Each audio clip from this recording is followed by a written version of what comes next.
नमस्कार, 18 city news channel में आप सबका स्वागत है। बढ़हरा विधानसभा चुनाव को लेकर कार्यकर्ताओं में काफ़ी उत्साह देखने को मिल रहा है। विधानसभा चुनाव को लेकर सभी पार्टी अपनी तैयारी कर चुकी है और तैयारी में लगे हुए भी हैं, लेकिन बढ़हरा विधानसभा क्षेत्र इस बार कुछ खास मायने में देखने को मिल रहा है, क्योंकि जो पुराने कद्दावर नेता थे वो भी इस बार मैदान में हैं और कुछ नया चेहरा भी सामने है। बढ़हरा विधानसभा क्षेत्र से रणविजय कुमार सिंह जो लगातार अपने कार्यों के लिए जाने जाते हैं और बढ़हरा विधानसभा क्षेत्र की जनता उन्हें काफ़ी प्यार और दुलार भी दे रहा है। ये अब हम बात करेंगे उनसे विकास की बात की, जिस तरीके से बढ़हरा विधानसभा क्षेत्र के लिए उन्होंने कार्य किया है और बढ़हरा विधानसभा में क्या कुछ चल रहा है, क्या चीज़ के लिए वो राजनीति करना चाहते हैं, इन सब विषयों पर चर्चा करेंगे विस्तार पूर्वक से रणविजय कुमार सिंह से। सर, क्या पूछना चाहते हैं विशेष बताइएगा तब न उस पर। विधानसभा क्षेत्र में सर चुनाव आप लड़ने जा रहे हैं, क्या तैयारी है, किन बिंदुओं पर वहाँ की क्षेत्र में जनता काफ़ी अपने आप को ठगा महसूस करता है काफ़ी समय से? देखिए, सबसे पहले तो बढ़हरा विधानसभा हमारा घर है। हम राजापुर के रहने वाले हैं, इसी मिट्टी से जुड़े हुए हैं और बतौर एमएलसी यहाँ 4 साल का कार्यकाल रहा, जिसमें बढ़हरा विधानसभा में लगातार हम काम करवाते रहे। लगभग 250 सड़क बनवाने का यहाँ काम कर, कई जो है छठ का घाट बनवाने का काम किए। तो ऐसा नहीं है कि यहाँ पे जब हम एमएलसी हैं, अभी भी हैं, तो 4 साल जो हमारा बीता वो बढ़हरा विधानसभा में ही बीता है। और जब हम जेडीयू में बतौर एमएलसी आए और माननीय मुख्यमंत्री जी से, हमारे मुखिया जी से बात हुई, तो हमने उनसे यही बोला कि चूँकि हम बढ़हरा से जुड़े हुए हैं और इसी मिट्टी से जुड़े हुए, हमारे पूर्वज यहीं से हैं और हम लगातार 4 साल से हम मेहनत करते आ रहे हैं। हमको अगर मौका मिलेगा तो बढ़हरा में हमको भेजिए, ताकि लोगों की वहाँ समस्याओं को हम जानने का, समझने की कोशिश करेंगे और हम यहाँ पर आएँ, यहाँ के लोगों की समस्याओं को घर घर जो है घूमने का काम, गांव-गांव जो घूमने का काम किए। इसी बीच जो है लॉकडाउन जो है, कोरोना महामारी के कारण लॉकडाउन लगा, तो मास्क, सैनिटाइज़र, जो घरेलू जो डेली चीज़ों की जो ज़रूरत, जो चीज़ें थी, चावल, दाल, जिन जो लोगों तक नहीं पहुंच पा रहा था, लॉकडाउन लग गया, लोगों में जो है लोग घर से बाहर नहीं निकल पा रहे थे, तो अलग अलग तरीके से लोगों से जुड़ने का मौका मिला। और जैसा कि हमने तस्वीरें भी देखा है, सर का खबर भी चलाया है कि लॉकडाउन के दरमियान लगातार ज़रूरतमंदों के बीच में मास्क हो, खाद्य सामग्री हो भी बृहद पैमाने पर इनके द्वारा वितरण किया गया था। और जिस तरीके से लॉकडाउन लग जाने के बाद कई लोगों का रोज़गार छिन गया, तो उनके लिए भी इन्होंने कई तरीके के कार्यक्रम चलाए ताकि ज़रूरतमंदों की ज़रूरतों को पूरा किया जा सके। तो सर, और जो वहाँ का भी फिलहाल विकास हुआ है, उसके बाद जब लॉकडाउन ख़त्म हुआ और अभी इधर जो घूमने का काम कर रहे हैं, तो हर एक गांव में लगभग पुराने ट्रांसफार्मर हैं। ट्रांसफार्मर के उस गांव की जो बिजली की पूरी पूर्ति होनी चाहिए वो नहीं हो पा रही थी। बिजली गिरने के कारण कहीं ट्रांसफार्मर जल गया था। यथासंभव उसको दूर करने की पूरी कोशिश कर रहे हैं। इसमें हमारे जिला के जो अधिकारीगण हैं उनका बहुत बहुत हम शुक्रिया अदा करना चाहते हैं, खासकर डीएम साहब का, एसपी साहब का, जो हमारे ब्लॉक लेवल पे उन सारे अधिकारियों का।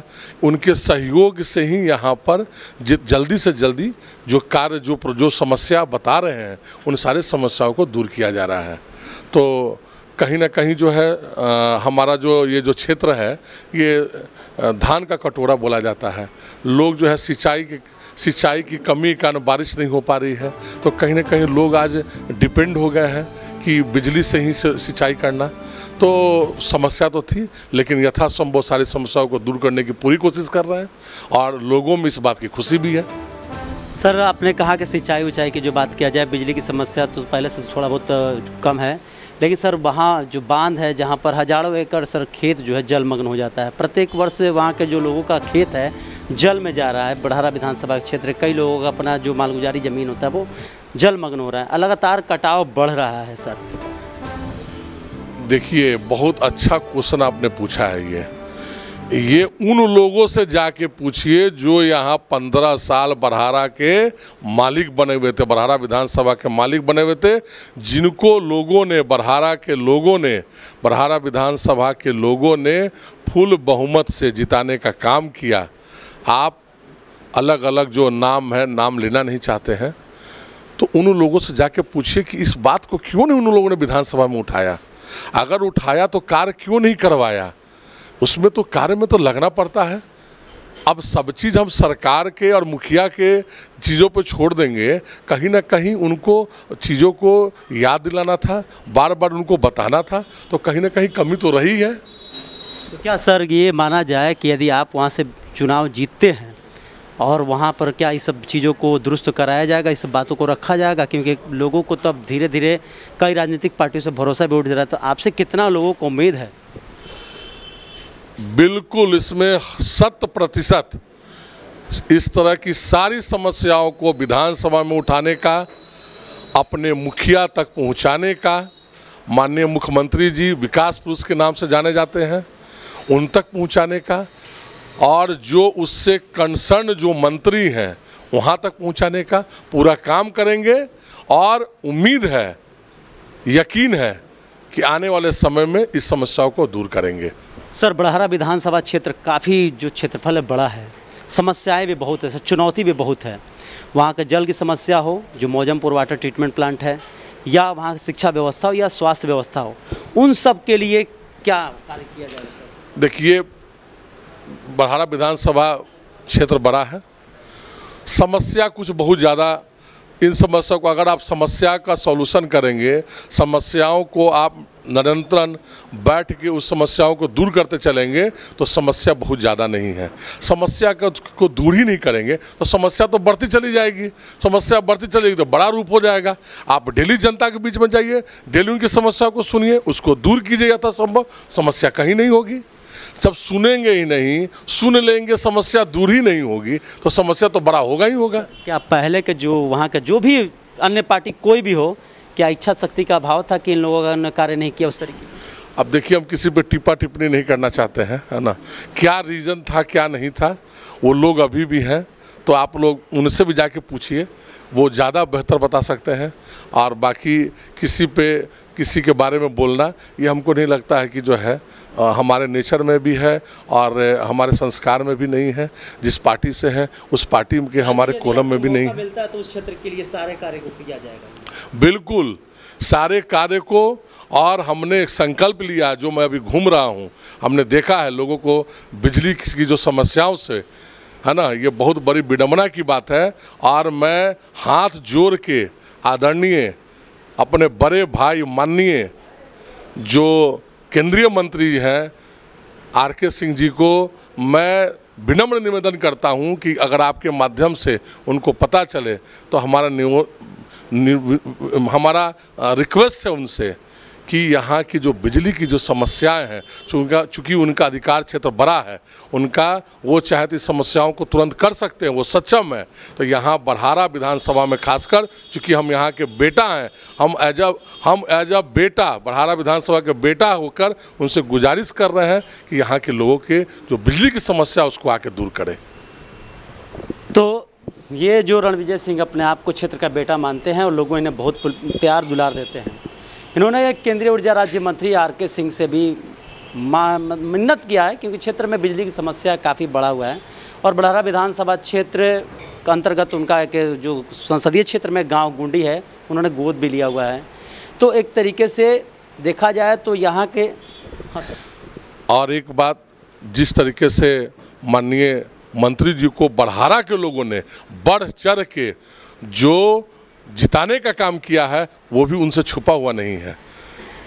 सर, तो उनको तो गोड़ी सरिया उनको गाँव गोद लिए थे, तो एक तरीके से तो और जनता उनसे ज़्यादा लगाव है बड़हरा से। अब इतना ही बात बोल दिए कि अब पूरे चुनाव, पिछले चुनाव में बड़हरा के लोगों ने उनके लिए क्या किया है, ये तो सब पेपर पे है ना, कि किस उत्साह से उनको लोगों ने जो है ना बढ़ चढ़ के उनका स्वागत किया है। तो इसमें कोई पूछने वाली बात है? तो बस एक तरीके से निवेदन कहा जाए, जो रणविजय जी हैं, इनका कहना है कि क्षेत्र में बिजली मंत्री अपने हैं और क्षेत्रीय यहाँ के सांसद भी हैं, तो एक उम्मीद लगा रहे लोग कि यदि बिजली व्यवस्था दुरुस्त कर दिया जाए क्षेत्र में, तो किसानों की समस्याएं थोड़ी कम हो जाएगी। क्योंकि ज़िले में सबसे बड़ी समस्या होती है, कभी बाढ़ आता है तो कभी सुखाड़ आता है। यही भोजपुर जिला है जहाँ एक तरफ बाढ़ आता है तो दूसरे क्षेत्र में सुखाड़ भी घोषित हो जाता है। तो कई समस्याएँ हैं, लेकिन हर समस्याओं को दूर करने के लिए रणविजय सिंह ने पूरी तरीके से तैयारी कर लिया है और क्षेत्र में लगातार जनता के बीच में जा रहे हैं। जन सैलाब काफ़ी ज़्यादा पहुंच रहा है क्योंकि लॉकडाउन के नियम के तहत और सोशल डिस्टेंसिंग के पालन को करते हुए, नहीं तो इनके काफिले में हज़ारों लोग प्रतिदिन आते और देखने को मिलता है। लेकिन अभी फ़िलहाल सब कुछ सोशल मीडिया के माध्यम से करना, लेकिन जनता के बीच में जब तक नेता उनका नहीं जाए तो जनता उन्हें अपना नेता नहीं मानती है, चाहे कितना भी आप सोशल मीडिया से रैलियाँ कर लें। तो मजबूरी कहें या कुछ और कहें, नेताओं को तो जाना है पड़ता है, लेकिन वो उस तरीके से नहीं जो प्रोटोकॉल है उसको पालन करते हुए। और रणविजय सिंह ने कहा कि क्षेत्र का मैं एक तरीके से बेटा हूं और चार साल से मैं MLC में रह चुका हूं, तो कार्य है जो अधूरा उसको हर हाल में पूरा किया जाए। उन्होंने किसी पर टीका टिप्पणी नहीं किया, लेकिन कहा है कि उन लोगों को करना चाहिए था जिन्होंने इतने समय वहाँ पर अपना कार्यकाल किया और विकास की बातें की गई, क्योंकि जिस तरीके से बड़हरा विधानसभा क्षेत्र काफ़ी बड़ा है और चुनौती भी बहुत बड़ा है और विधानसभा चुनाव भी काफ़ी दिलचस्प होने वाला है। आगामी 2020 का विधानसभा चुनाव है। सर, और कुछ आप जनता को वहाँ के अपील? लोगों में बहुत उत्साह है, जो हमारे युवा भाई हैं उनमें बहुत ज़्यादा उत्साह देखने को मिल रहा है। आप भी जब जाएंगे, जब फील्ड में जाएंगे तो आपको भी महसूस होगा कि युवा लोगों को बहुत उत्साह है। और कुछ तो लोग कह रहे हैं जहाँ गए जानने का मौका मिला है ना कि अब हमारा आपन आदमी आ गया बा, अब बोरो प्लेयर के जरूरत नहीं है। तो खैर ये लोगों का कहना है, ये मतलब ये कहीं ना कहीं हमारा कहना नहीं है। लोगों जो है हमारे साथ कई लोग गए प्रोग्राम में, सब लोग साचे हैं है ना, इसलिए इस बात का किसी को बुरा ना लगे। तो लोगों में बहुत उत्साह है, युवा भाई लोग बढ़ चढ़ के हमारे साथ कदम से कदम मिला के चल रहे हैं। उनको देख के हमारी जो ऊर्जा है वो भी दुगनी हो गई है। और आचार संहिता लगने से पहले हमें पूर्ण विश्वास है कि हम 3700 पंचायत में गांव-गांव जाके लोगों की समस्याओं को समझने की पूरी कोशिश करेंगे। यथासंभव अगर समय मिला तो उसको दूर करते जा रहे हैं और दूर करते ही रहेंगे। तो आपने सुना, चुनाव में कुछ भी निर्णय हो, ये अपने क्षेत्र का बेटा है और क्षेत्र की जनता के लिए रात दिन कार्य करते आ रहे हैं। जो सोशल डिस्टेंसिंग और कोरोना महामारी के चलते कई नियमों में बदलाव किया गया है कि ज़्यादा रैलियां नहीं करना है, ज़्यादा भीड़ नहीं करना है, तो इन सबको ध्यान में रखते हुए रणविजय कुमार सिंह अपने क्षेत्र में लगातार जनता का प्यार दुलार मिल रहा है। अब ये वहाँ की जनता इन्हें जनादेश देती है तो आने वाले विधानसभा चुनाव में पता चलेगा, क्योंकि कई लोग बड़हरा विधानसभा क्षेत्र से चुनाव लड़ रहे हैं। लेकिन जो लोगों में विकास चाहिए वो तो एक नया शख्स को दम देखना ही चाहेगा। सहयोगी पुरुषोत्तम के साथ धर्मेंद्र कुमार, 18 सिटी न्यूज़।